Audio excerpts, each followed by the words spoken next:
Welcome to the IDC in 5. This is a program that gives you the opportunity to interact with the IDC. Now, on the program today, we respond to a question from Gabi. I would love to find out, does the IDC have an internal audit and risk departments? How are its functions aligned at entity and group level? What standards does it follow for it to run successfully?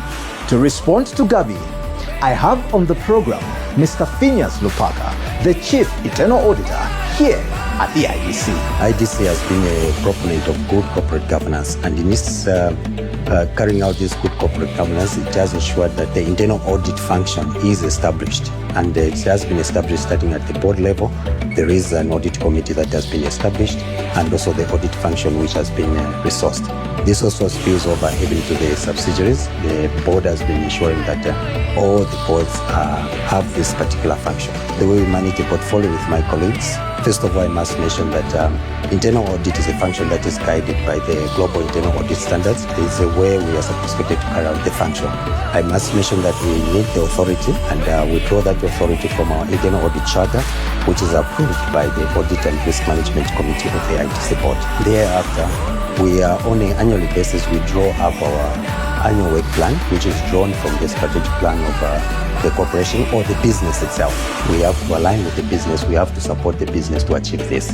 From that, we draw up our day-to-day functions.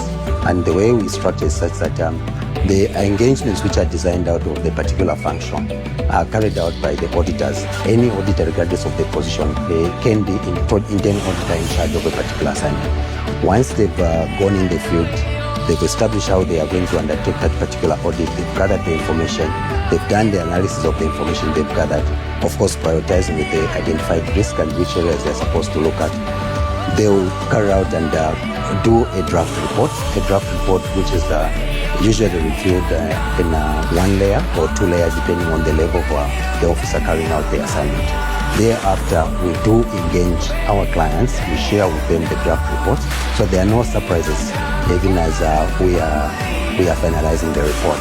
Then when we have agreed on the corrective actions which they are going to undertake, we finally publish the report to the Chief Auditee, who is the Chief Executive Officer, who is expected to oversee that whatever has been committed is undertaken. Then on a quarterly basis, we do report to the audit committee, providing assurance depending on the various findings from the various engagements. IDC has got a structured way of managing its portfolio. I'm sure you should be aware that we've got what we call the performance management contract. In this performance management contract, and not everything might have been put in the contract, but we have a system whereby we have oversight on the various functions. We have established such that each subsidiary, they are expected to submit quarterly reports. It is from that also, it gives us comfort to see on how the internal audit function is performing across the group. So the IDC is a very diverse group as it cuts across 12 different sectors, which means that our risk profile as well is very diverse. So in order to adequately identify and manage the risks within the group, we have put in place certain measures, which include firstly, formulation of risk governance structures. So these are your board committees, your management of executive committee, whose role essentially is to provide effective oversight on the implementation of risk management across the group. Secondly, we have developed and implemented a group risk policy and an enterprise risk management framework, which provides a standardized approach on how we identify, assess, and manage risk across the group. I must mention that there's been an improvement in terms of internal controls in the subsidiaries. I'm sure you'd agree with me. You've not heard of arrests of either former CEOs or current CEOs, abrogating the procedure and so forth. Most of the items that have been raised in the internal audit, the Auditor General report, have been on performance.